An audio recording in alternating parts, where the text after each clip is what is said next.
Yeah, no, I know we don't. I know we don't really have hatches. I'm not really sure what a hatch is supposed to be, or for that matter, what batten is. But we're supposed to be battening down our hatches. Yeah, I know. We got apparently some heavy weather coming, so if we have any hatches at the office, batten them down, whatever that means. Okay. All right. Hey, welcome to Season 5, episode, I think we're into 16 now? Yeah. Of Niagara 411 Live with Sterry. Check it over here. We have our local constabulary who diligently patrol the streets, helping out a local businessman with a concern of maybe some patron that got out of hand. I don't know, but there's a little something going on. But it's nice to know that our boys in blue or black, are on the job. Always nice to know. Anyway, welcome to this Season 5, episode of 16 version of Niagara 411 Live with Sterry. We are fueled by Gales Gas Bars. We are supported by Verge Insurance, Sandra's Home Health Care, as well as Equal Wellness and ACE Alignment. And here are, ladies and gentlemen, your specialities for Niagara's premier pub in downtown St. Catharines, Fiddler's Poorhouse, in which we shall be ensconced for the next hour and a half, bringing you this program. And yeah, I guess the weather is primo, dare I say it at a restaurant? Primo vera? Primo topic, numero uno for today. So we're going to check on that. There's some weather watches in place, and so we'll run that down for you. As well as there's some Olympic news we're expecting today on Canada. Now, I know it's not necessarily Niagara-centric, but it's a big day as this stuff gets into who shall be the Canadian flag bearer. We may just find that out before the end of the program today. It has been a couple of weeks since we've talked to you last. A lot has happened on the planet and around Niagara, and we're going to be chatting about a bunch of those things. Some pretty interesting folks lined up to come on the program today. If you hang around, we'll be back in about 30 seconds. Come on in.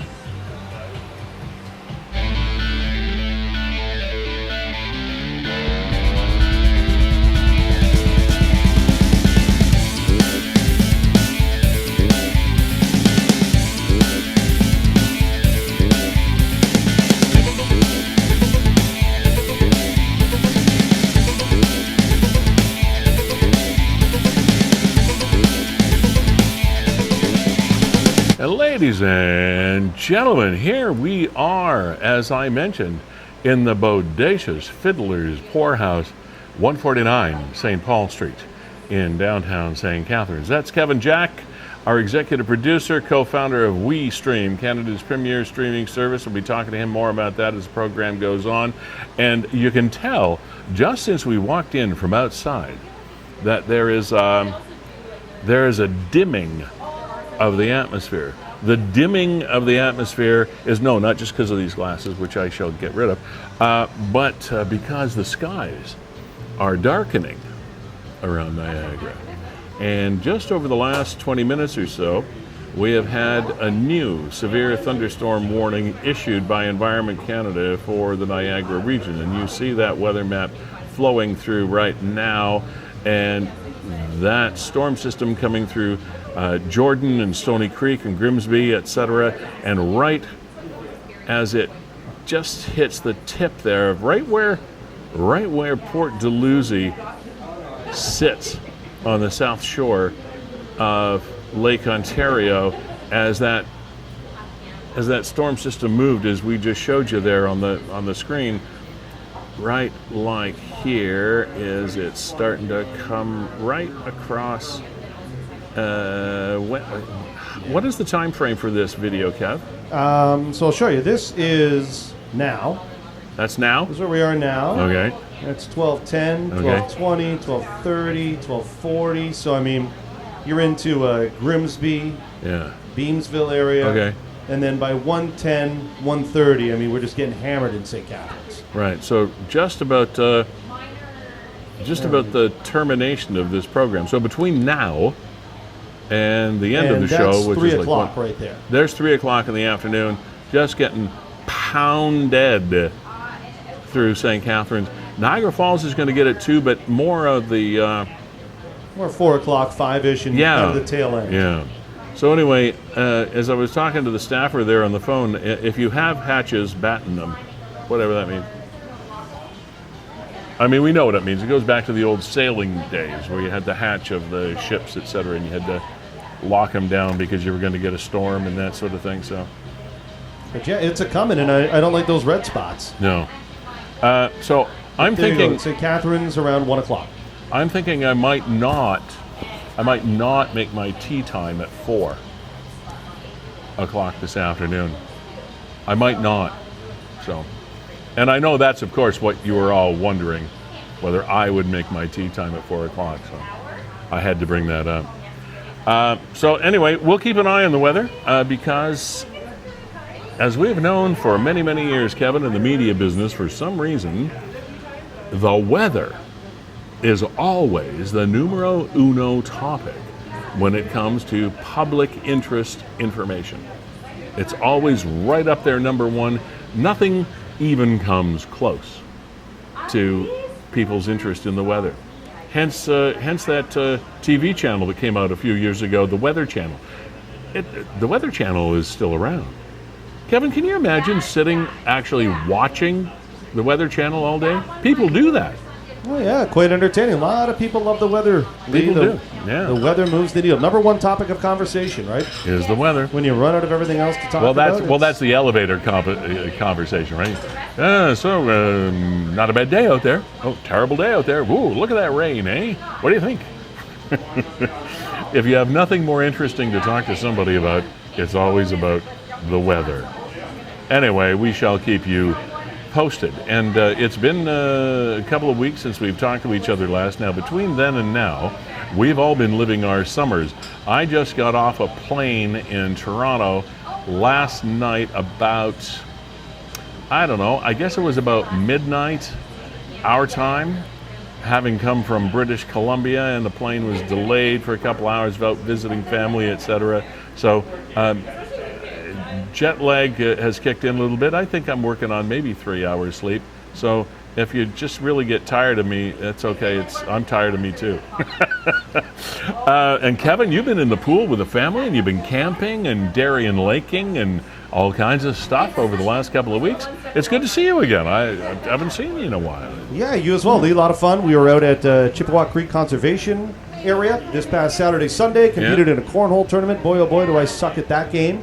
But it was a lot of fun throwing B-mags into a hole. Yeah. Came back, had some family and friends over, and yesterday was just, it was a scorcher. So three of us, myself and the two kids, found ourselves just floating around the pool, doing anything we can to cool off. But yeah, welcome back, Lee. Welcome back for your BC adventure. Thank you. While you were gone, I lined up a great show with some incredible guests coming up today. Yes, you did indeed. We have coming up at about 20 after the hour, Kim Murphy.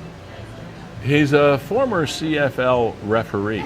This story popped up over the last couple of weeks as Kevin was browsing 411. By the way, hi Nick, how you doing? Thanks again for all the work that you do on behalf of Niagara and helping us out with content and keeping us in touch on this show, etc. And hi to Nick's mom. And so Kim Murphy is a CFL referee, retired.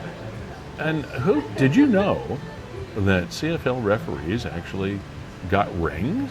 I didn't know that. I mean, we knew that there were always rings awarded to the winners of a championship, but there is at least a reasonable facsimile of a CFL referee's ring that was stolen from Kim Murphy. We're going to meet Kim and chat about him and his story in just a few minutes.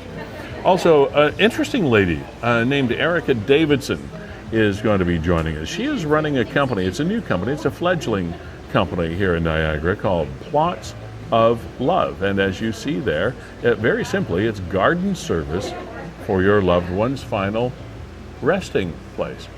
And if you have someone in your family or in your circle of friends, there's some of the work that they do.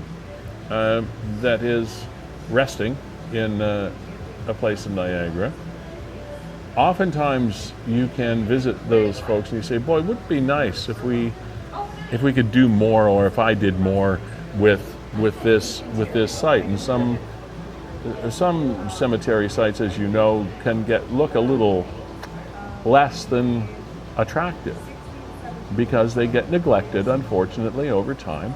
And this is a company that has been formed to sort of counteract that. That's kind of cool. And we'll talk with Erica about that as we get a little bit closer to 1 o'clock today.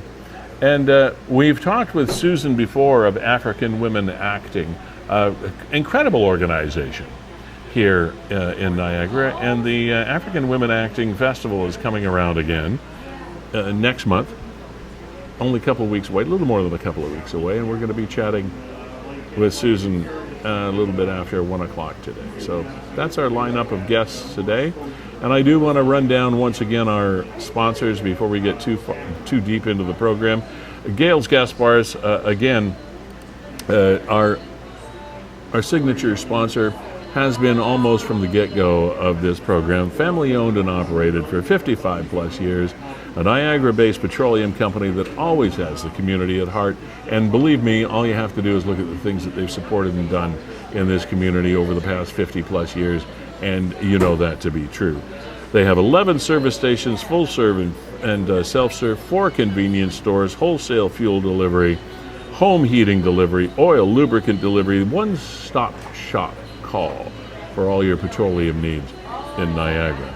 Also, Verge Insurance Group, we thank you for staying with us as well. Blake Shirk, Mark Shirk, and the whole gang over at Verge Insurance, located on Ontario Street in St. Catharines. Another Niagara born and bred company. Auto, home, business, life insurance needs, whatever are your needs in that area. They're the brokers that can find you the best needs for what you need and the best deals. And Sandra's Home Healthcare is also one of the more recent, but she's been with us now, gee, Kev, for what, 2-3 months now? Yeah, very much so. Time really flies. Sandra's Home Healthcare was established in 2005 with a strong commitment to compassionate care.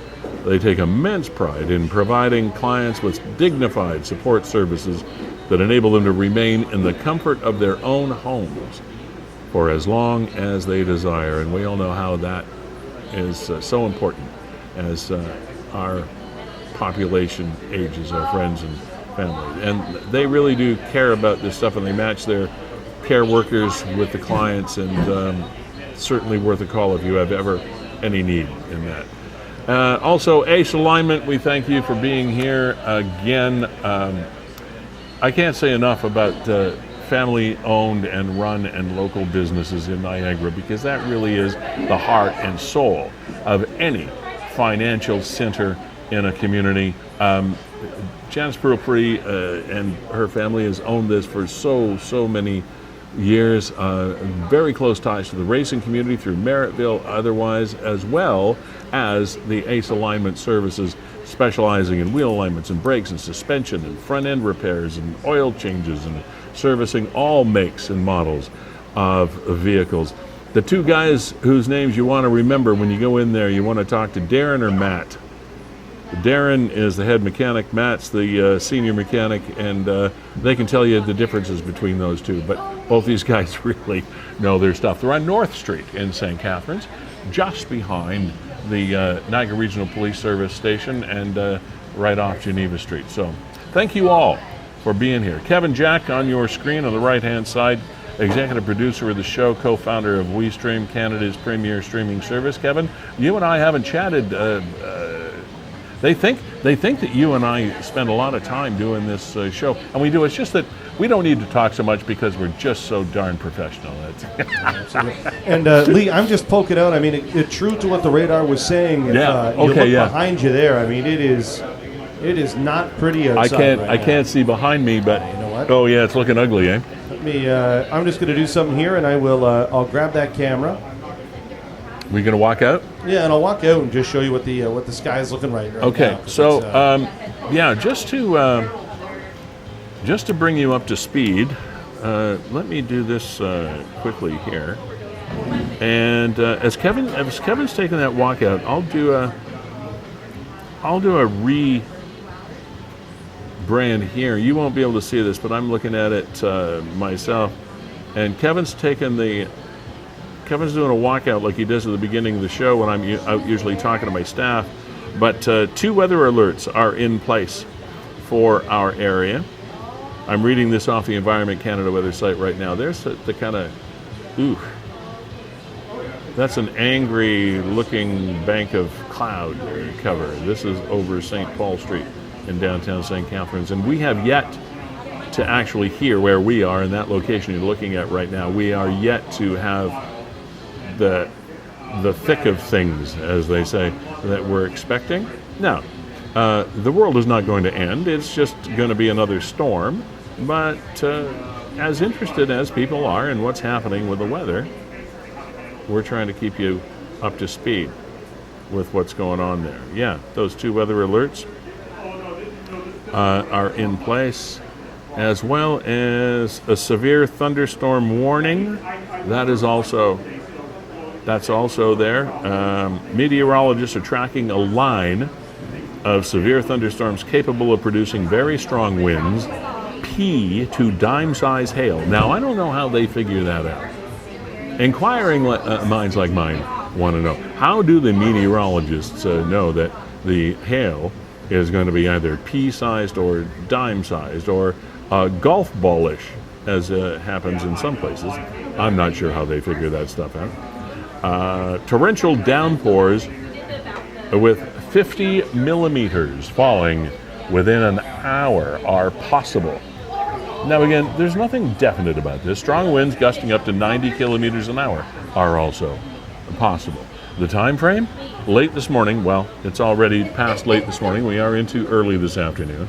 Thunderstorms have developed along a cold front that will sweep through the area today. Now, if you've been outside at all or experienced our air, you know that this morning, very, very muggy, very humid, had that close sort of mask over your face kind of feel to the air. And that is Sorry, I'm still not sure about that. Oh, shush. Is that your Siri talking back to you? My Siri is trying to talk back to me, and she's not even supposed to be a part of the show.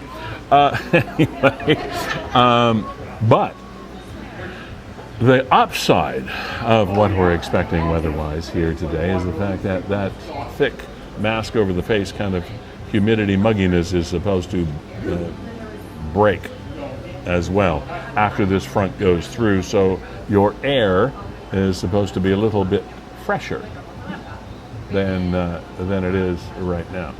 So that's basically where we are. Okay, we were going to get to some things about the Olympics, etc. We can talk about that later, but this is one of those local stories that just kind of comes out of nowhere sometimes. And again, this popped up on Niagara 411, and that's one of the really cool things about the Niagara 411 conduit here is that these stories come up that you might never hear about. Kim Murphy put this post up. Today I had my CFL referee ring stolen and would like you all to share it, so if the culprit tries to sell or pawn it, they can contact the Niagara Regional Police. On one shoulder it says Murphy, number 48. On the other is the old CFL helmet. So joining us now is Kim Murphy. Kim, nice to meet you, number one. And number two, thanks for taking time to be on the show today. Oh, thank you very much. Thanks for the invite. But have you ever considered being a weatherman? Pardon? Have you ever considered to be a weatherman? You did the weather quite well. Okay. Okay, so first of all, I have so many questions I want to ask you, and so little time. But anyway, first of all, tell us about the theft itself. CFL referee. You were a referee for how many years? I was a referee in the Canadian Football League for 26 seasons. 26 seasons. And this ring was awarded to you when? I actually purchased the ring through the Canadian Football League and Jostens Canada. Okay. We weren't rewarded with that ring per se for accomplishments, but it's just to recognize us as professional football officials in the Canadian Football League. Okay. And it was purchased by my family and given to me. Okay, so you had to. Sorry, Kev, could you turn the volume up a little bit on Kim for me? Thanks. Okay, so enlighten me again. You purchased the ring. That's correct. But it was made available to purchase how?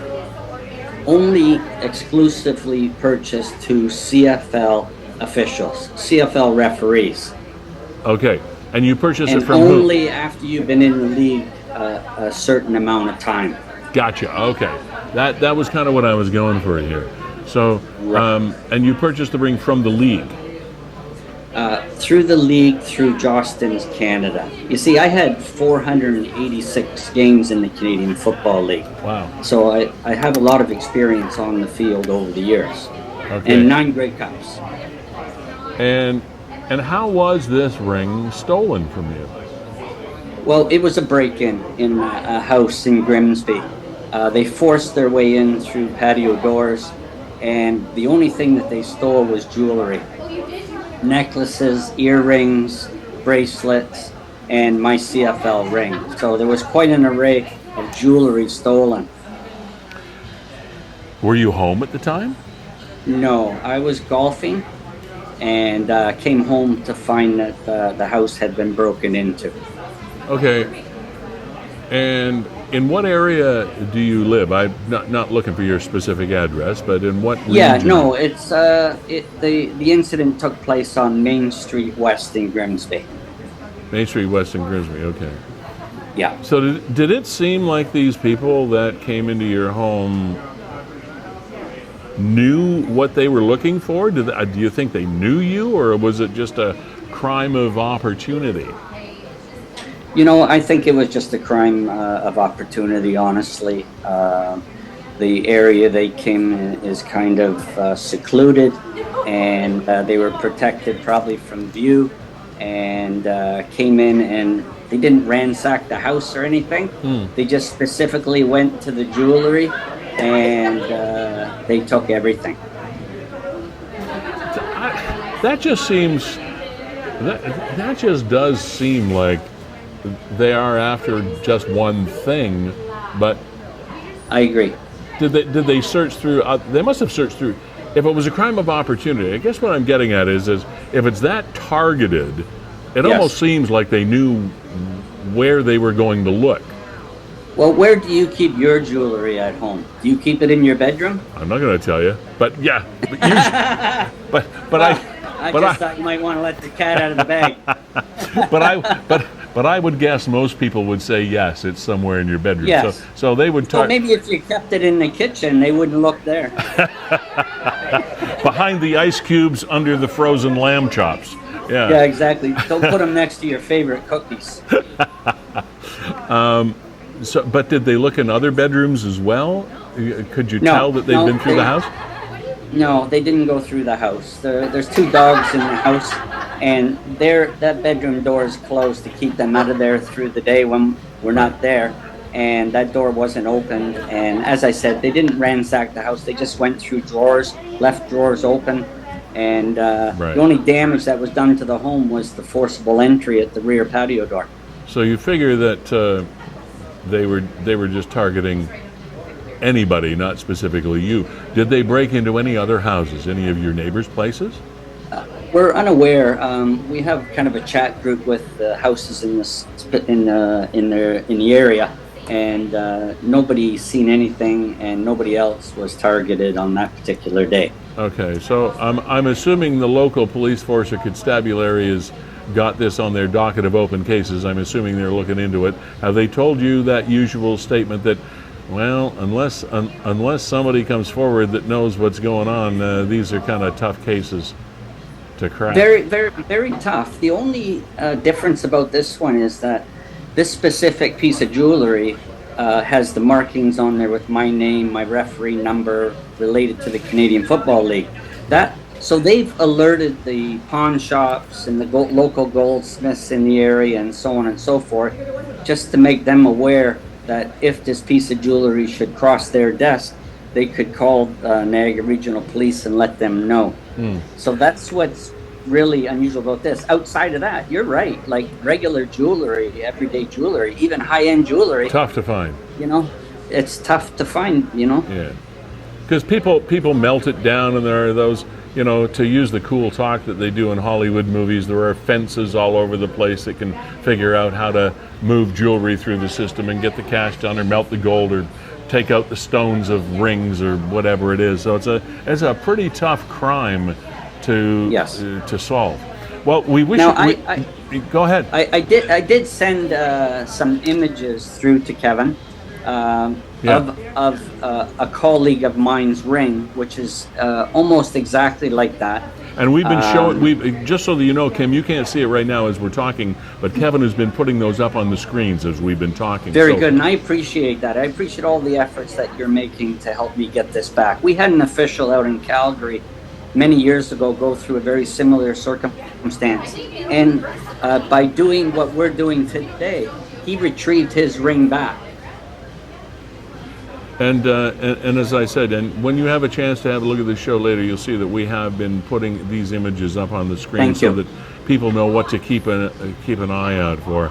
I would think it would be really, really risky for somebody that stole this ring in particular to try to sell it on the open. It would have to be an underground collector or somebody that would just want something for their own collection without broadcasting it, that would maybe want to buy some thing like this, because really it'd be very unusual because I'm not that famous, You know what, Kim? I have to agree with you there, because until today, I didn't know you existed.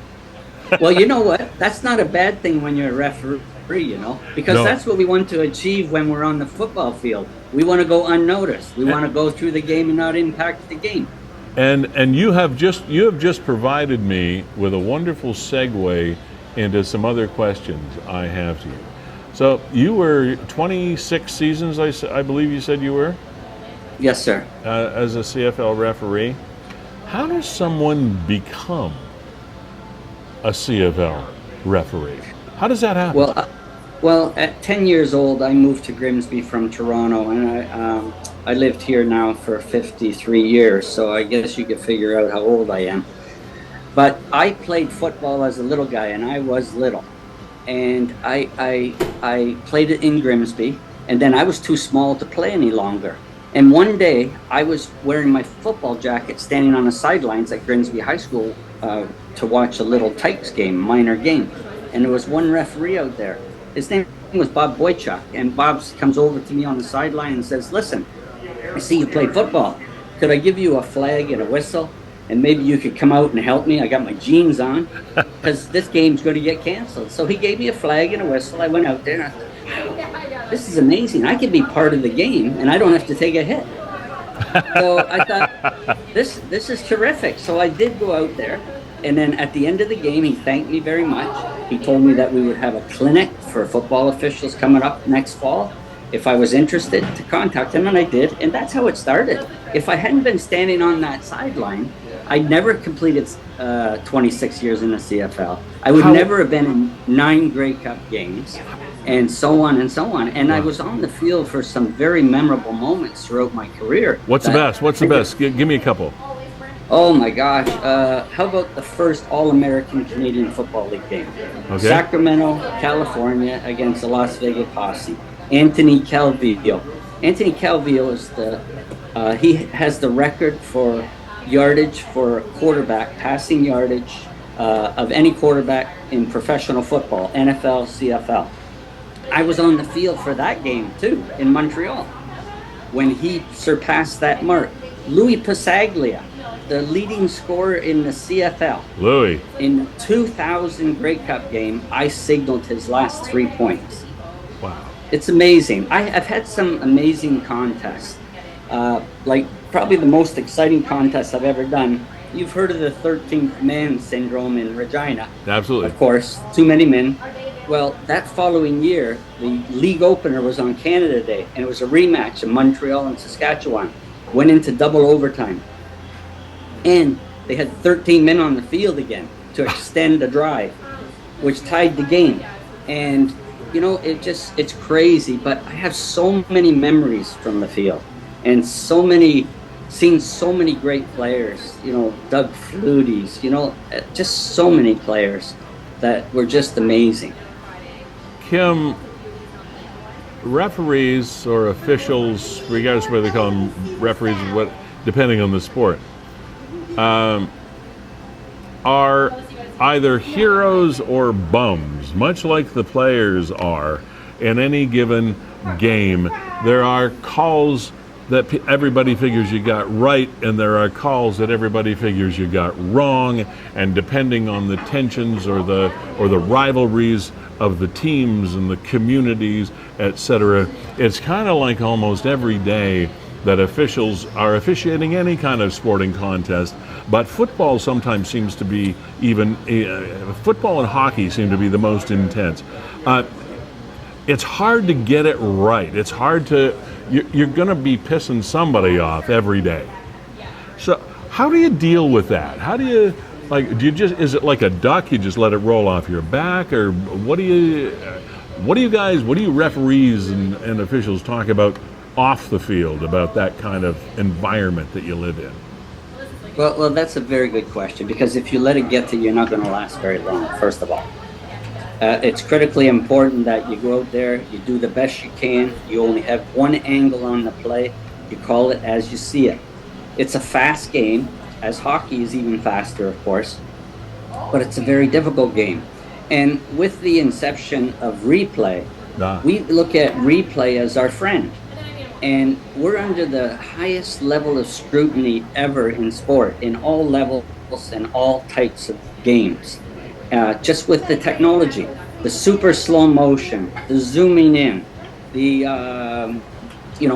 camera angles, right. Looking at it from 6 different views, and we're expected to make a split-second decision on a particular play at real speed.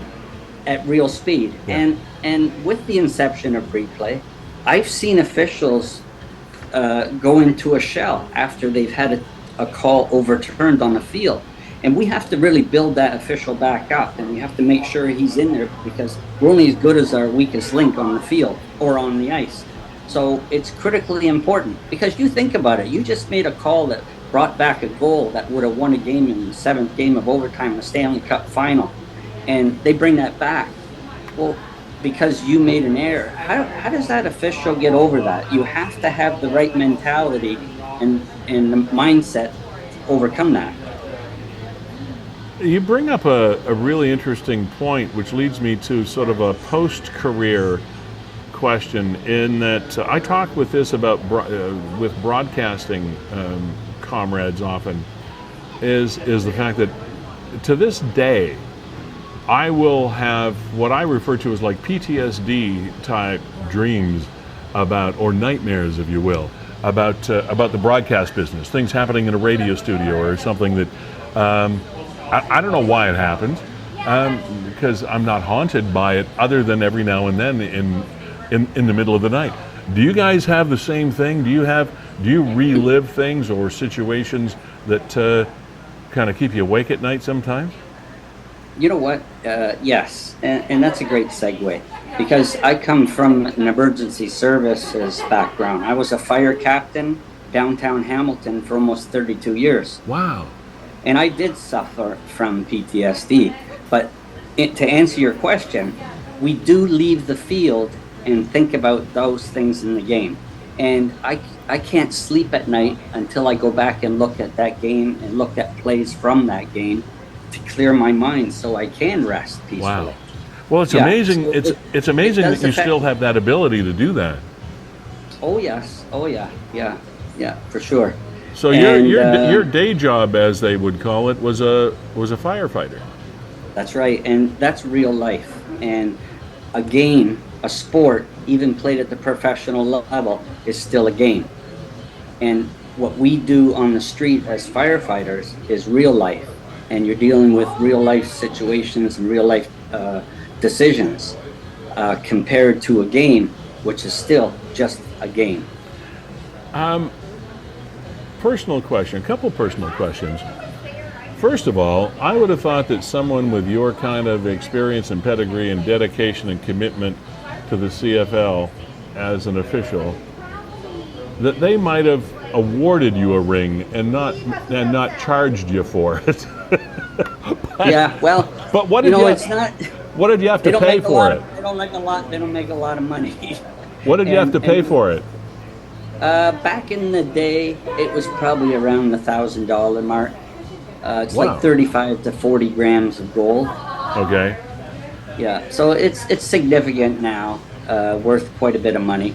I do have a call into Jostens to find out if they still have the dies to replicate the ring. So I could, if I do need to get one back and they don't find it, I would like to still wear it, even though it's not my original ring. Yeah, sure. I still take pride in wearing that, and I didn't wear it very often.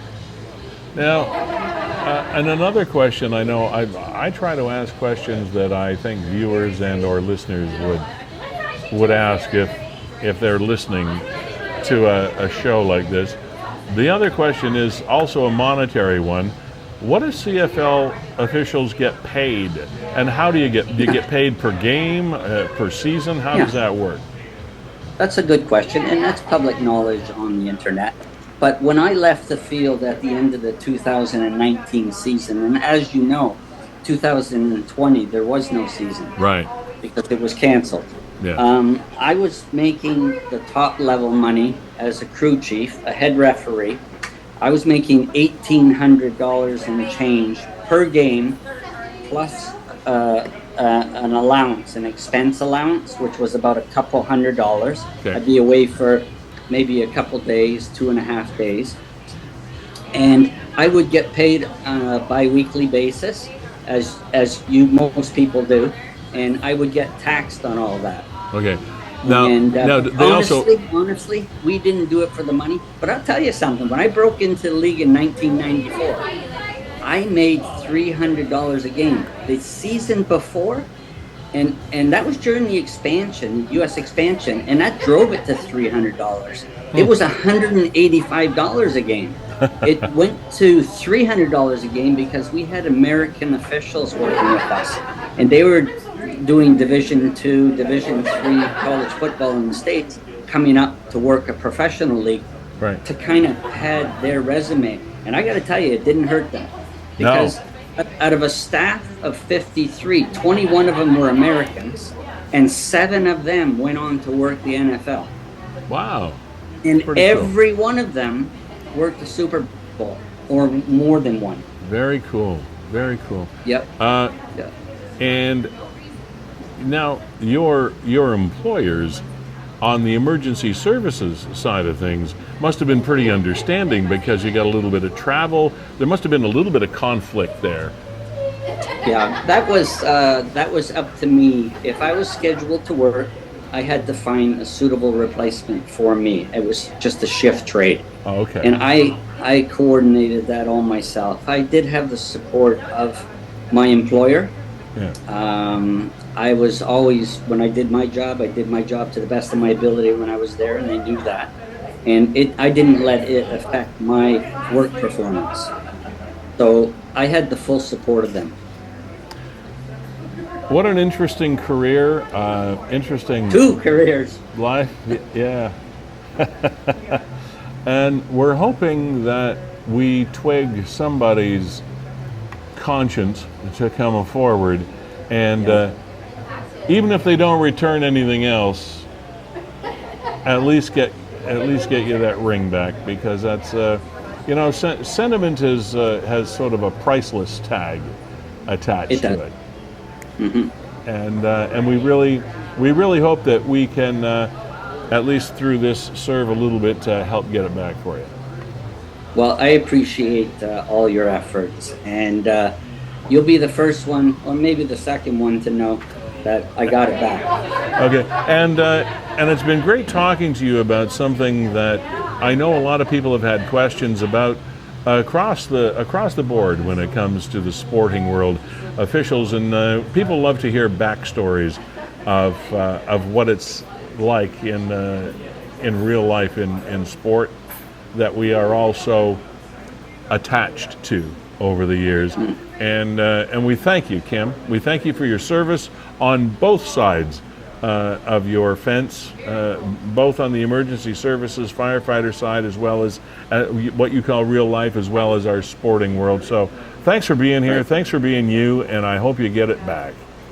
Thank you so much. I appreciate the time and the effort. It was great meeting you. And all my best to Kevin there as well. Yeah, he's here. Thanks, man. Okay. See ya. What an interesting guy, Kevin. These people walk and live among us, still living in Grimsby to this day, and has throughout his working life and before that. It's interesting. Sad that people want to invade people's lives like that. Kind of sad that happens. Yeah, unfortunately, we've seen too much of this kind of petty theft around Niagara. And in his case, they went right inside the house, right into the bedroom. We see this one on Niagara 411. I guess this would have been in the last day from Richmond Street in Thorold. Yeah, as you can see, this post went up. I saw this post this morning, and it went up, as per this posting, 17 hours ago. It's a little bit more than that now. But once again, someone bold as brass walks up on somebody's back deck and appears to unlock, because it looked like the bike was tethered to that fence. It wasn't like it was just sitting there. So he had to do a little bit of work to get it detached from that fence, and then just casually gets on the bike and rides away. I don't know. I don't know either. They walk among us, ladies and gentlemen, and I don't know why we continue to allow it. And we wouldn't allow it if we could find them all, and I hope we find most of them, including this piece of crap. Well, there was this incident, too, about a porch pirate. Our porch pirates. These things, I giggle because some of them are so funny looking and they're so bold, and you just wonder how people can do this. Sort of, here she comes up the steps just like she owns the place, which of course she doesn't. And sorry, flip things around on you there. I didn't mean to do that. That's okay. There we go. The video meaning what it is. And you can't really see her until she leaves. And you'll see on the left-hand side there's the walkway. Yes. So she came up the steps, but she leaves on the walkway. Oh, down the other side. Yeah. Yeah. Sorry, I'm pressing all kinds of buttons. I'm trying to get it off. There she goes. Yeah. Okay. Up one way and out the other. And it looks like a fairly sizable package of something that she's got. Yeah, she picked up 2 Amazon packages. 2? Yeah, right. 2, and I mean they got stills over there. I am just always, what's the word? Amazed, I guess, is one word, at the nonchalance of these people. And I mean, let's face it, she's not trying to hide her appearance. She's barely wearing clothes to begin with. Her face is out there for the world to see.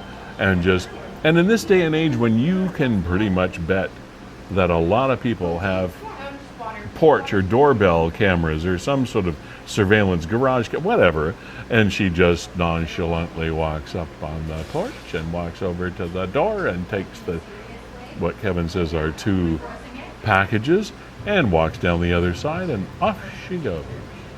Just as if it was a planned pickup. Yeah, now I'm trying to get to the story, Lee, of that guy that lives on or near Van Sickle. Yeah. That was having, because it came to, I don't know if you want to call it a good conclusion last night. Well, maybe you know the story. I'll put up the conclusion. Yeah. And then I can dig up the original story. Is there something else you wanted to touch on? No, not really. Other than the fact that we experienced while I was away, we experienced some scam stuff that came to light. And Kevin and I have been talking about this on and off on this program for just about, well, since its inception, and trying to prepare people for scams that are out there that are very, very tricky. And when you talk to people about them, they say, how could anybody ever fall for that? Until they do fall for it, and you're in all kinds of trouble.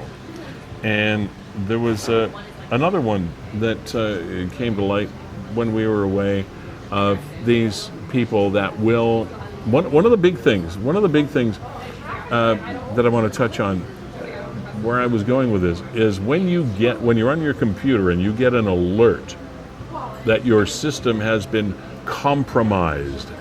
Warning, you must contact this number right away because you have a virus on your computer, or your software has been violated, and you must not shut your computer down. You must not try to close this window or your data will be lost, etc., etc. And you call this number, and that's when they hook you. So, 9 times out of 10, and probably more than 10 times out of 10, really, to be honest, when you see something like that on your screen, you have not been violated, your software is fine, your security system is no doubt working as it should, and if it wasn't working as it should and somebody was really hacking or trying to violate your computer, you would never get a notice about it. It would just be happening. Nobody's going to send you a notice and say, oh, by the way, we're in your computer. You need to call us to fix it, because chances are the people that are putting that up there, you have nothing to do with them in the first place. And they'll tell you, oh, this is about a software upload or a software update that you loaded when you got your computer, etc. And we've noticed there's a problem with it, but we can fix it for you. Just don't do it. When it tells you do not shut down your computer, shut down your computer. If you ever get a message that says do not shut this down, do not close this window, do not go away, do not do this, just do everything they tell you not to do. All right? So, I could go on scam rants forever, because I just feel so angry that vulnerable people get taken advantage of. All right, now here is a story that you may have been following for a while on Niagara 411, and there are many aspects of this story that we would like to know that we do not. However, you see 2 posts here on your screen. One is in the middle, which is the original post. This is where it started. To the individuals who continue to harass us, please know you will be found and held accountable for your actions, and we will not let your hate dictate which signs and flags we display. We will continue to put signs out as you vandalize or steal them. Queer rights are human rights.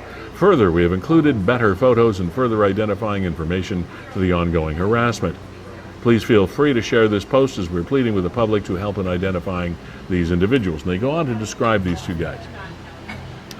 And then there was an incident, a second incident, who they believe were mainly the same people. You remember we talked about this a while back. They were on like mini dirt bikes, and they were harassing these people and actually being nuisances in the community as a whole, if I remember, Kevin. Yeah, I mean, the second time they just showed up in their pickup truck, and it looks like they ran to the front of the residence to rip down another, what I would call probably a pride support flag or a poster or something like that. Yeah.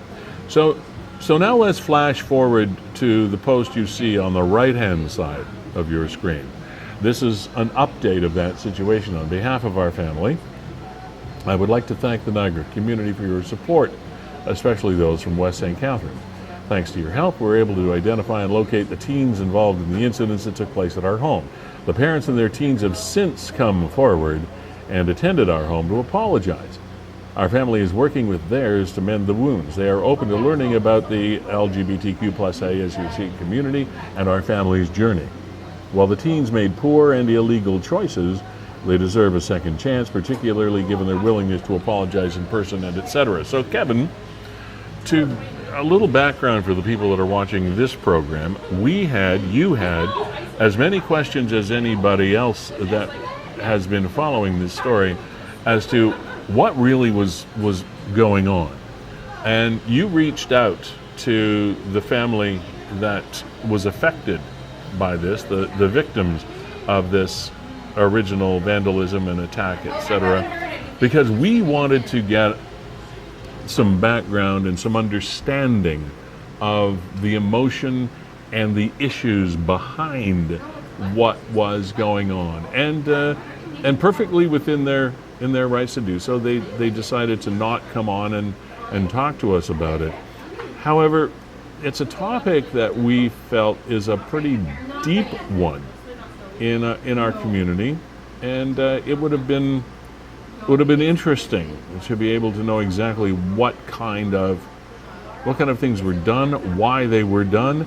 It seems rather obvious, and again, I'm going out on a limb here, and I could be wrong. It seems rather obvious that there is something about the family or a member of the family that these jokers felt was offensive in some way, and they turned to some sort of bullying tactics to express their hatred, if you will, or racism or misogyny or whatever label you want to put on it. We don't know, because we don't know why they did so. But Kevin, it's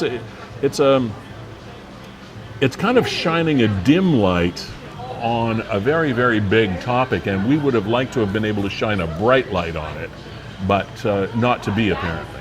Yeah, and you know what? It's up to everybody how they want to handle their business. And I mean, he continues here in his message, Lee, we believe that instances of bad choices are resolved by love and forgiveness, and we accept the family's apologies and their willingness for ongoing dialogue. Our family also applauds the parents for stepping up, parenting their teens, and holding them accountable for their actions. And I'll be the first to say that my outlook on life wasn't the same as at 14 or 24 or 34 or 44. Exactly.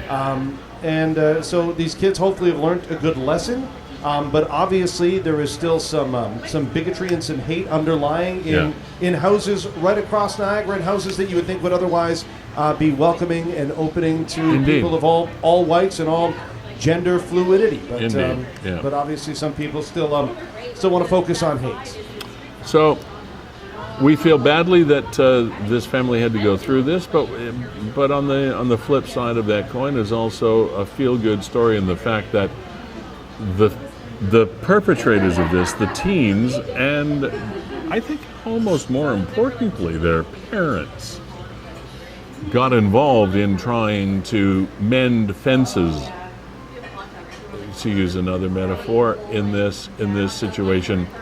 It's unfortunate that these things happen, but in this case, you have to say, hey, at least the families as a whole were paying attention. You ever have anything like that, Lee, in raising your children? I mean, my kids are 9 and 10 years old right now, not really getting into trouble, but did you ever have something come to your door that your kids didn't tell you about, like you heard third party and now you had to discipline? Oh, yes. I grew up, I brought up 2 boys. Absolutely I did. Yeah. At one point in time, and I tell them this, I'm not saying anything I would not tell them to their face, but we had times that my wife and I would come home after being out for a while or for a weekend or whatever when they were in their teens, and we left them home and they should have been okay. But I felt like I should have one of those Rolo number things on my front door, so the neighbors could like take a number and stand in line, and then when we were ready, we could holler out to the neighbors, okay, number 2, what is your complaint? Deal with that, number 47. Sure, we had our every family has their issues, and it's how you deal with them that counts. And we tried to meet them head on, and we did okay. And they're good men to this very day. You're just visiting them and their families. So yeah, we were. Now they're parents themselves, dealing with the same stuff. They are parents themselves, and I just tell them, you just wait. Okay. Families are families, aren't they? Erica Davidson, and Plots of Love is her business, and it's It's a business we have never heard the likes of before, and yet it's kind of neat, which is why we have Erica with us today. Hi, Erica. How are you? Hi, Lee. I'm good. How are you? I'm terrific. Now, let's start with the obvious question. What is Plots of Love? Tell us what it is, first of all, before we dig a little deeper. Yeah, well, Plots of Love is originally a cemetery gardening and decor service, helping families honor loved ones that are laid to rest in the Niagara region. And we've sort of branched out from there and done some residential work as well around lawn cutting and gardening. But our specialty is cemetery gardening. How does somebody start a business like that? Where does this come from? Yeah, well, it certainly was not my idea. I would love to take credit for it because it is so beautiful. But I was actually an employment counselor for 25 years. I helped people find jobs. And when I did that, I started working for a company here in Niagara, an agency that owns a small business, a cemetery gardening business. But that business is a sheltered work experience for people with brain injury. So they don't do a lot of advertising because they want to keep smaller, right? So anyhow, long story short, I fell in love with it. And then I ended up branching out and starting my own to serve a larger population. Okay. People like yourself that see these opportunities, we refer to it as an entrepreneurial spirit. Have you always sort of been this way? Have you always sort of seen new angles on things that other people might not have noticed? I want to say yes and no. So I think that there are people out there who are like, they're able to see so much more than I could, but I have always had the desire to sort of, probably in the last even 10 to 15 years, sort of go off on my own and run my own business. And when I saw this, which by the way was actually the original business was developed by Susie Hastings. I don't want to go without mentioning her name because if it weren't for her, then I wouldn't be here. But Susie Hastings, unfortunately, she passed away from cancer a few years back. Yeah, but she started the original business. But all that to say, I don't look at myself as a trailblazer. I saw an opportunity that somebody else created and thought it was absolutely beautiful, and it pairs my husband's and my skills very well. So it was a great union to bring that together. And it's a great opportunity for people that, especially probably those that may live out of town or a distance away, that they can't visit their loved ones or their friends perhaps as often as they would like, or recognize their resting place as often as they would like. I'm sure you do a fair bit of long distance business as well, do you not? Yes, we absolutely do. So we have customers in the US and we have customers in the UK. So customers from all over the world, exactly what you're saying. They'll usually what happens is they'll be in town, maybe for a funeral, or usually is what happens, unfortunately. And then they learn of our services for another family member that had passed away, and then they'll be able to get in touch with us. But yeah, many times they're long distance. Now, the other thing that came to mind when I was looking at having a chat with you is cemeteries these days all seem to have slightly different restrictions or boundaries that you can't cross when it comes to beautifying or planting or whatever it is in their facility. How do you get around that, or are you able to work within those to do what needs to be done? Yeah, great question, Lee. We absolutely work within the guidelines of the cemetery. One, of course, it's great business practice, and so it builds much stronger relationship with the cemetery. So we always want to follow their guidelines.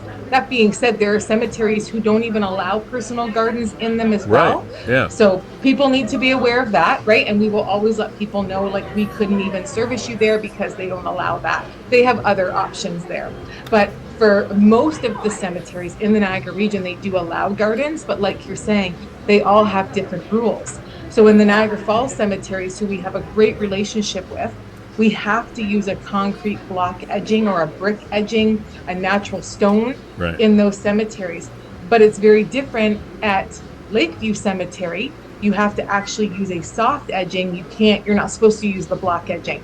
So, right? So we follow the guidelines and we let our families know what they are. So we work. And I mean, we've got Victoria Lawn is the biggest, probably the largest cemetery in St. Catharines. And I'm sure they have restrictions that you have to work with as well. Yeah, so we can use so far they're a lot more open as far as what type of edging, but for all the cemeteries there is a distance that you can come out from the stone. Most of them are only 18 inches from the stone, and you can only work within the area of the actual width of the plinth, right? So you do have those boundaries, yeah, for sure. And then of course there's is it Woodlawn Cemetery in Welland that simply has the urns that are in the ground at the headstone. They don't have elaborate gardens there, do they?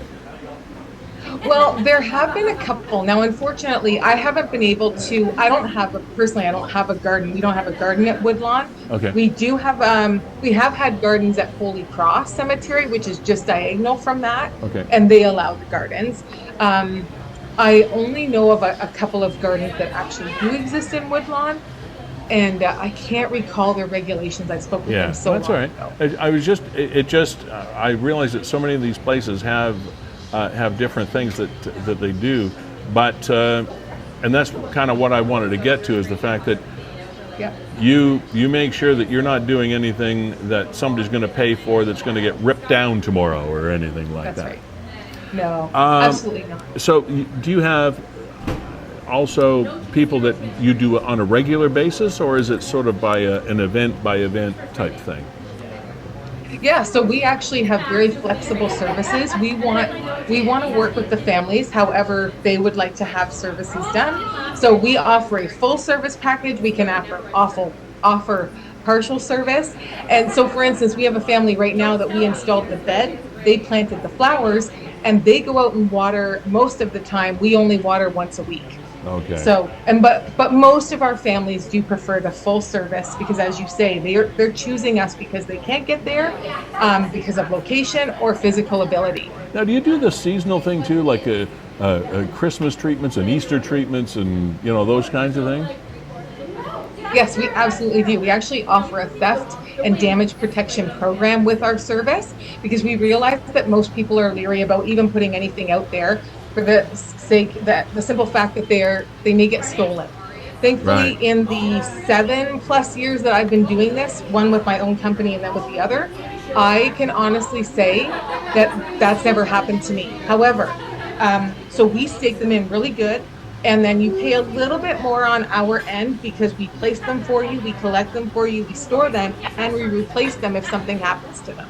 How do you price your product? I know people that are always, watching the show, and we're having these conversations, and they say, "Oh, I wonder how much that costs." Well, I'm going to ask you, how do you price your service? So our gardens are based on there's lots of different elements that come into our gardens. So we have, first of all, it's interesting that you're asking this because when I went into my other company that I worked for, they didn't really know. They would look at the plot and they go, okay, well, that's how much this is. So I let them know you are covering your costs, but you don't know that you're covering your costs and you need to know. So we look at every flower. We price pretty much every flower. We look at how much mulch and soil have we used over the season. We'll divide that between the number of customers or families that we may get. We look at our truck fee. What does it cost to run the truck all year? So every garden then is anywhere, most gardens for a full service package will cost approximately $470 for the first year. But that is from front to end. We clean up the bed at the end of the year after Thanksgiving.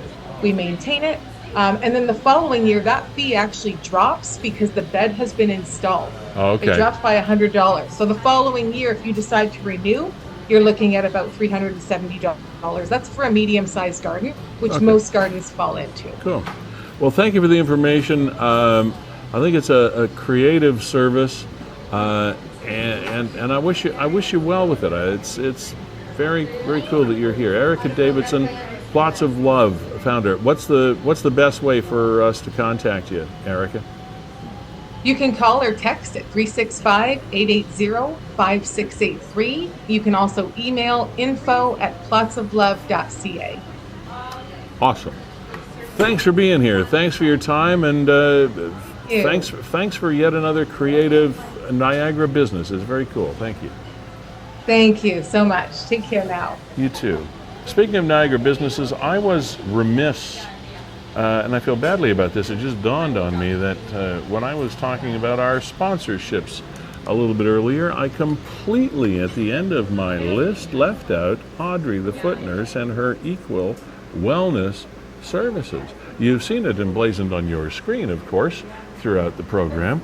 But when we were running down our thank yous a little bit earlier, I left this out at the end of it, and I feel horrible about that. I don't know why that happened. I think that's the very first time I've ever done that, but I guess there's a first for everything. Audrey the foot nurse, she's the best in the biz, experienced folks. They have postgraduate education in foot care and can help with those toenails, the thick, the loose, the ingrown, the diabetic, the whatever is your complaint when it comes to your feet. By all means, that is the primary care, that is the primary core business of Audrey the foot nurse and her business Equal Wellness Services, but they are also home to other holistic health care services as well. And she's the newest of our list of sponsors, and there's just one other thing there. If you're living with plantar fasciitis pain, that can make your day super miserable. They have the socks that can help you. They have all that sort of the therapeutic wear and those kinds of things. So please check them out. They're on Vine Street, and it's a brand new facility, and it's been there now, I guess, for 5 or 6 months since Audrey moved her Equal Wellness Services to, I believe it is 365 Vine Street, and that's between Scott and Carlton in St. Catharines. So please check him out. I'm one of their continuing clients, and my feet always feel great. They really do. Gales Gas Bars Limited, of course, our premier sponsor. We thank them for being here as well. Just a huge, huge supporter of Niagara, which is why it's such a great fit for what we do here at Niagara 411 Live with Sterry, because our focus is in Niagara, for Niagara, by Niagarans. That is the mantra, that is the goal, that's what we do, and that is also what Gales Gas Bars does. Jessica Friesen and her gang, just an amazing contribution to Niagara, and we thank them for also contributing to us. Sandra's Home Health Care, a healthcare service like no other. Yes, there are many, many organizations through which you can get a PSW for your loved ones or friends or whatever. Sandra's is a step above and a step beyond, ensuring the fact that there is a very, very close and good and natural fit between your loved one and the person that comes to care for them in the hospital to the home. The transition is important. They look after that. And if 24/7 services are required, they do that too. Think of it as a family member looking after another family member. That's how they like to view what it is they do. Verge Insurance Group, home, life, car, etc. insurance. They are brokers. They are not a one-trick pony. They will shop around for what your needs are. They will assess what they are along with you, and they'll find you the best price, the best deal, the best company through which you can work to make sure that you're satisfied with whatever need it is you have on the insurance side of things. And believe me, it's getting more and more complicated these days. The more people travel, the older our society gets, the more homes that are purchased, the more automobiles that are on the road. It's a journey fraught with speed bumps, as is the insurance business, and they'll help you wade yourself through that. Also, Ace Alignment, we thank you very much also for being with us, and I can't say enough about the size of this shop, which is pretty darn small on the appearance, but pretty darn big when it comes to what they can offer you in the term of wheel alignments and brakes and suspensions and MTO inspections, front end repairs, oil changes, all makes and models of trucks, cars, SUVs, including classic cars and tuners and whatever. North Street, St. Catharines, just off Geneva, behind the Niagara Regional Police Station in downtown St. Catharines. And Kevin, I don't know why this damn phone of mine keeps dinging and pinging and what. I got notifications coming out the yin-yang with this thing, and I really don't know why. I know whenever I hear a cell phone ring loudly in a public place, it's like spot the elder person. Yeah. Yeah, it's like, oh. What are you saying? I'm just saying that... What are you saying, Kevin? I'm saying nobody under the age of 60 has their phone make any noises anymore. So when I hear the bings and the dings going off... All right. I'm just telling you, Lee, you're giving your age away. Giving your age away just by that bing. It's true, but this doesn't happen to me very often. I don't know what's going on today. Maybe during my travels out west, some weird thing. I did something weird with the settings or something. They keep changing. I mean, now my phone won't even vibrate. I can't get it to vibrate when somebody calls. So I'm missing calls left, right, and center. Okay, well, see, now that's the younger generation. You don't want to be contacted, so you shut yourself off from the rest of the world. I got to find out what Kim Murphy's done, because for 26 years he's been missing calls. There we go. See, pulling it all together. Oh, I hope he's still listening to that one. Lee, let's bring in our next guest. Okay, Kevin, let's do that.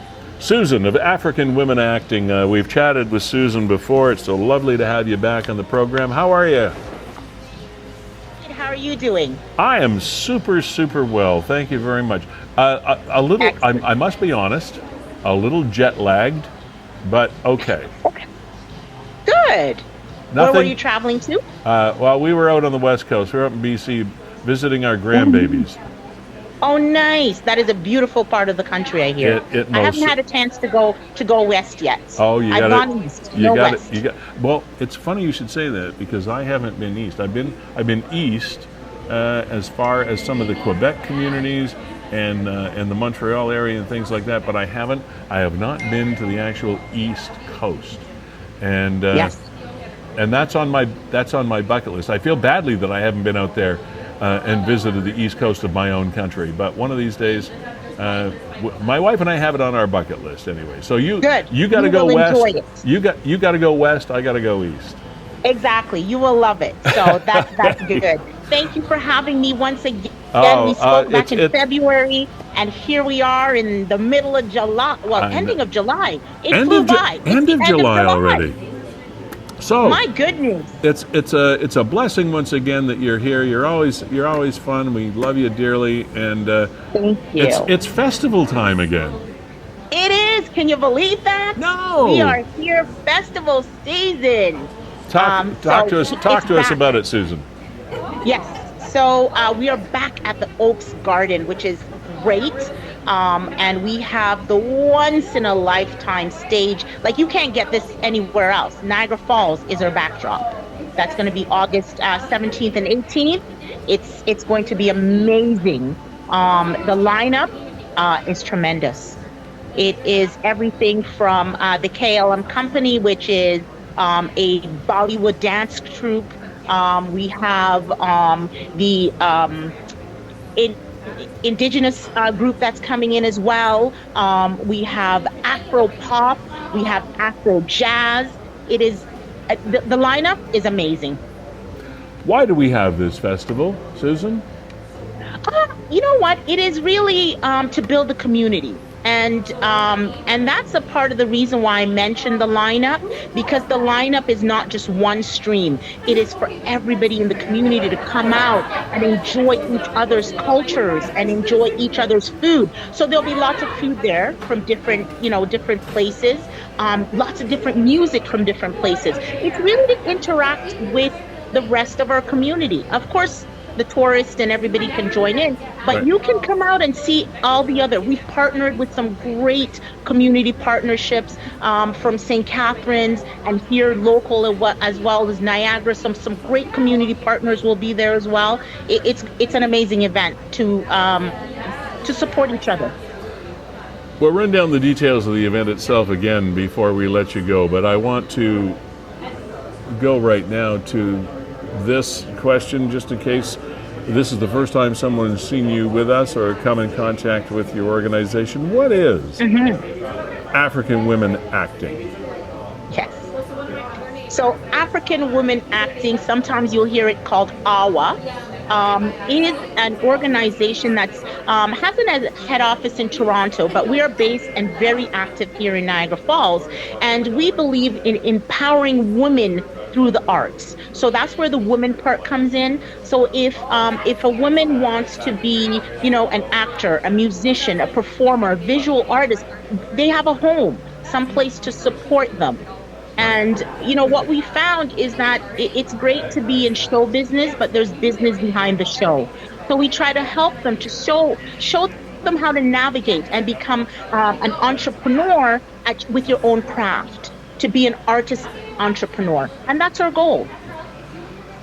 I don't think I've ever heard it put that way, because I've been in show business my entire life. Yes. And I've never really heard it put that way before. It's good to be in show business, but there's a business behind the show. Absolutely.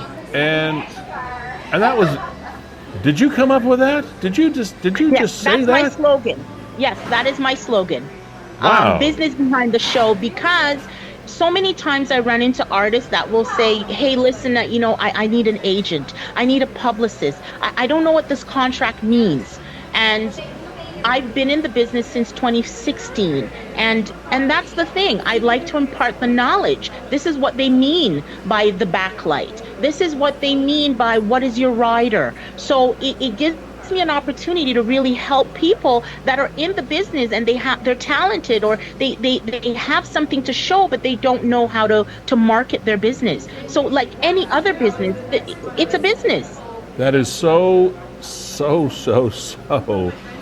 important and so pivotal to this conversation. I'm really glad we got this out there, because yes, you can look at television shows, reality shows, whatever they are, variety shows, etc., and people will say, my gosh, we have so much talent. There are so many people that are so talented, and yet they never are able to maximize that. They are never able to realize the potential of what that talent can bring them, because of exactly what you're talking about. They lack the guidance to maximize the business side absolutely of their skills and their talents.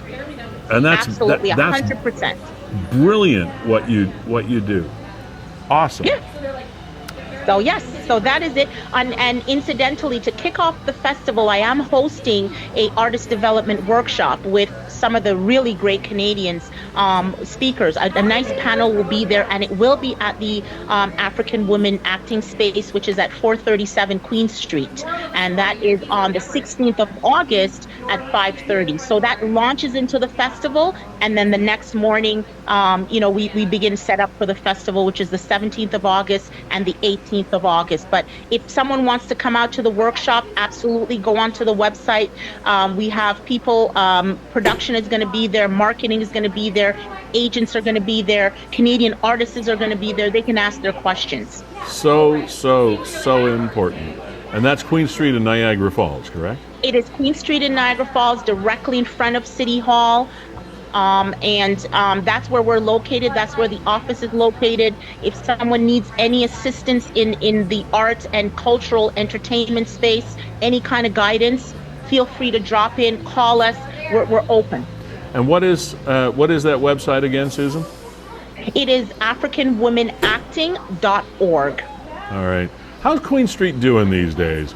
Back in the 70s, early 80s, I worked in the media on Queen Street in downtown Niagara Falls. It was quite the happening place back then, and then went through some hard times. How's Queen Street doing these days?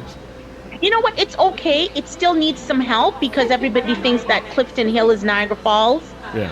But we're doing all right. We've opened a restaurant there in our cultural space, so people can come in and taste some Caribbean and some Nigerian food. So we're there.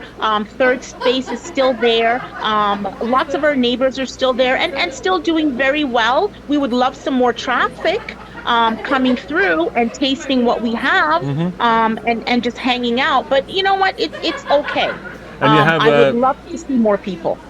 Well, we have a new university campus down there too now. Yes. So I'm expecting a lot more action in September when that gets, fully going. I hear their enrollment is going well, and they're directly in front of us. Like, that's what when I hear. Look out my office window, I see them. That's what I hear too, and I've been through the facility, so I would predict that there's going to be a little bit more foot traffic, a little bit of an extra and diverse community group down there. So hopefully, along with your organization, of course, Queen Street will start to build its way back up to where it belongs.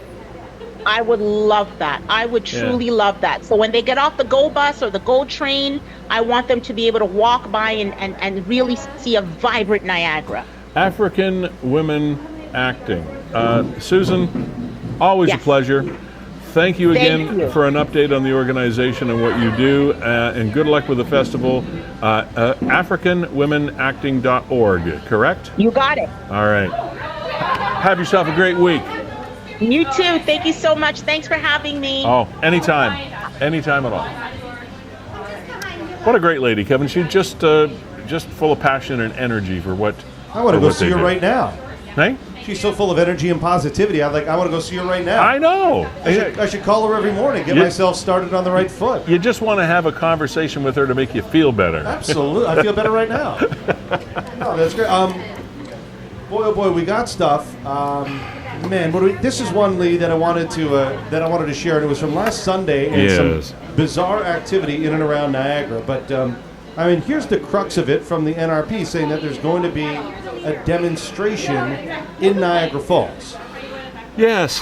So for the benefit of the people that can't read the screen, because we do this show in a podcast form as well, which is simply audio, the posting says this: to ensure the safe flow of pedestrian vehicular traffic, a number of road restrictions may be in effect in response to the demonstration, which will be fluid in nature, which is a way of saying we have no flippin' idea what's going to be going on. We don't even have an idea what this is. So that's what that means. It's fluid in nature. We don't know. We are encouraging motorists to avoid the downtown tourist area. Now, what this amounted to was this: Caravan for Palestine. Now, the meetup was at 10 a.m. at the Cineplex Cinemas in Mississauga. The en route at 10:30 in the morning to Mountain Maceo Hamilton en route 12:20 p.m.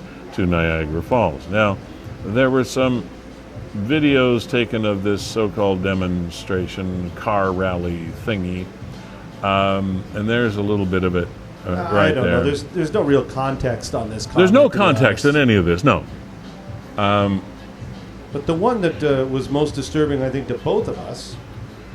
It was the one that was on the highway. Was this on the Queen Elizabeth Highway, Kevin? It appeared to be. It looked like it was right in front of the outlet mall there, like in front of Leon's. People standing, holding flags, standing up through sunroofs or moonroofs of cars.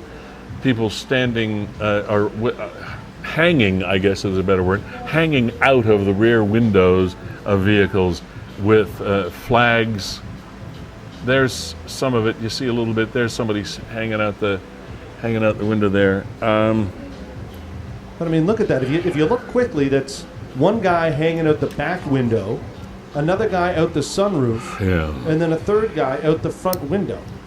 Boy, I could get myself into a lot of trouble here if I went on the rant that I sort of feel like I'm going to go on. Unfortunately, if you went on that rant, a lot of people would label you with some sort of racist card. This has nothing to do with racist. This is public safety. Nothing to do with racism. This is just clown behavior. Idiots. Anyway, I'm going to just leave it at that, Kev. I can't really go there. That conflict that is taking place in Gaza is something that has global impact and consequences, and it's sad and it's evil and it's horrible, but the finger pointing is equally as disturbing. The tent cities that have popped up on university campuses across North America, including here in Ontario and around the region, is disturbing. The politics of other nations being shoved down the throats of those of us who live our lives here in this country in relative peace is disturbing. It's not welcome for me. I don't believe that our citizens should feel pressured by citizens of other countries or of other cultures in our country. I don't care what side, if you have a side, I don't really care what side it is. I don't care whether it's the Israeli side, the Hamas side, whatever the hell it is. I don't think it belongs here. I'll put up a positive one for you here. Yeah, let's do that. I was honestly blown away by the police officer Thursday night. Sadly, I had to call 911 due to people threatening neighbors, myself, my husband, etc. When Officer Ben, isn't that cool? Officer Ben called to talk to me. He was sitting in a parking lot watching the people I had to call on. Yes, they were tenters in our neighborhood, but I always give the benefit of the doubt until it can't be given. He was one of the sweetest, most caring officers I have ever had the pleasure of dealing with. He even told me I was a sweet woman with a good heart. So, you know, there are good things that happen. So, Officer Ben, wherever you are, I thank you for your kindness, not only shown to me, but also to the people I had to call because of. We need more officers who are willing to listen just like you. If you could share this, that'd be awesome. And of course, Nick at Niagara 411 did. Thanks, Nick, for doing that. And right at the beginning of the show today, there was, I think it was a shop owner here on St. Paul Street in St. Catharines, and we were outside. He was upset about somebody. I think it was a potential customer of his or a customer of his. He was a little bit upset with how somebody acted. That's the impression that I got. I don't know the details, and I don't really want to know the details. It's okay. But the two beat cops, that's what we used to call them, beat cops. There are actually two police officers, and I think community policing is just so important, especially in cases like this. The two officers, they were in uniform, but they didn't have their hats on. They were just casually walking up the street, and this fellow was visibly upset about something that had happened at his business. At least that's the impression, as I said, that I got. And one of the officers, I noticed, was smiling the whole time, and he was very calm, and the other guy was just as calm as well. But this one fellow in particular, he had a big smile on his face because he was talking to someone who was really agitated, somebody that was really upset about the situation. You could tell his emotions were pretty taut. And the situation was also visibly diffused. And that is a situation, had we not been able to have these two police officers that were strolling up the street happened to be in that area at that time, and maybe he called the police and they sent them, I don't know, but it seemed like they were just there and calmed and seemingly calmed this gentleman down. And if they hadn't been there, that's a situation that may have, could have, did have the potential to evolve into something more tragic or more violent or more confrontational. And it didn't. And I think we have to recognize the importance of our police officers and the work that they do on a daily basis that doesn't really often get recognized. So to those officers that do your work every day, thank you for your service. Kevin, what have we got for a musical guest today? We're at that time. Yeah, today coming up we had an original piece of work from a Niagara-based musician and music producer named Zeke Willard. I don't really know you, Zeke, but you're about to be featured with a song called These Days, and you can see, Lee, that from the outside camera, that it looks as though that storm has already whipped through the downtown, leaving behind some wet streets, but didn't look like it brought much damage. Not yet. And we'll see. It still has its sights set on getting into Niagara on the Lake and Niagara Falls and things like that. So. Kim Murphy, former CFL referee, a fabulous conversation today. If you missed it, look for it in, and in case you missed it, a piece that Kevin will put up over the course of the week on Niagara 411, or go back and look at this whole show, because it was a pretty good piece of work by some great folks. Erica Davidson of Plots of Love, just check it out online, as well as Susan, our always positive African women acting representative from Queen Street in downtown Niagara Falls. Thank you. Gales Gaspars, Virgin Insurance, Ace Alignment, Equal Wellness Services, Sandra's Home Healthcare. Thank you so much for continuing to support this program. My name is Lee Sterry. We'll see you in a couple of weeks. Kevin, Jack, thank you as always. It's a pleasure. WeeStream, Canada's premier streaming service. Check them out and enjoy the rest of your week and the weekend. Here we go.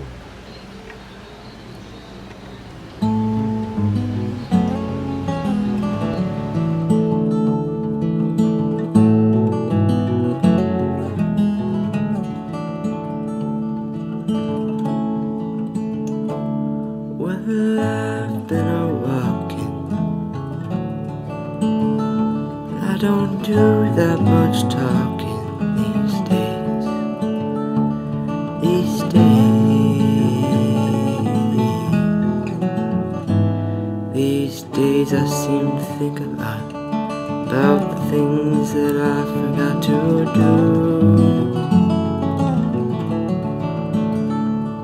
In all the time I had a chance to.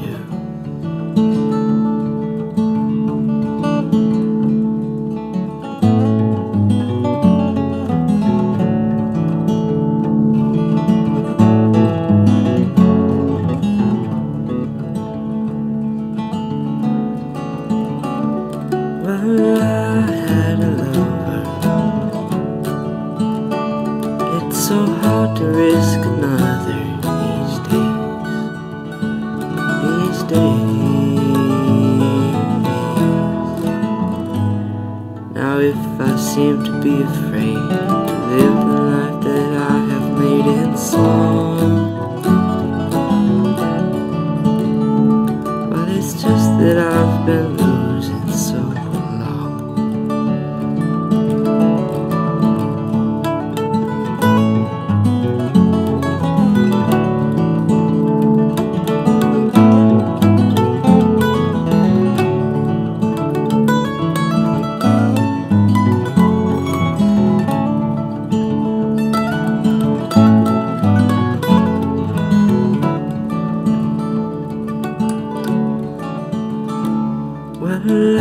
Keep on moving.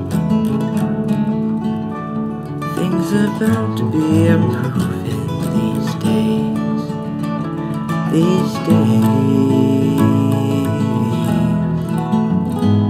These days I sit on cornerstones and count the time in quarter tones to 10.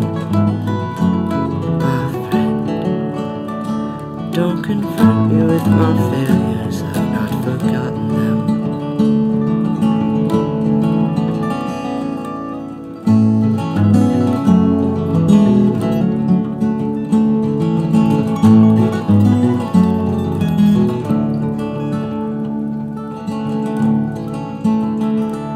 Well, I've been a-walking,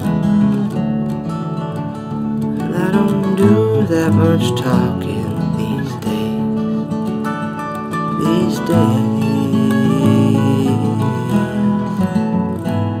These days I seem to think a lot about the things that I forgot to do.